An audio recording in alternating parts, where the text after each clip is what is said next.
How to log into the Fliki app using your Google account right from your iPhone. Whether you are jumping back into a project or just getting started, this method is fast, secure, and super convenient. Let's get into it. Tap on the Fliki icon from your home screen.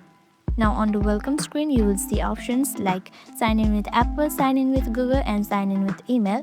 Simply tap on sign in with Google. Tap on continue. Now if you are already signed into Google on your iPhone, a list of accounts will pop up. Just tap the account you want to use. Tap on continue.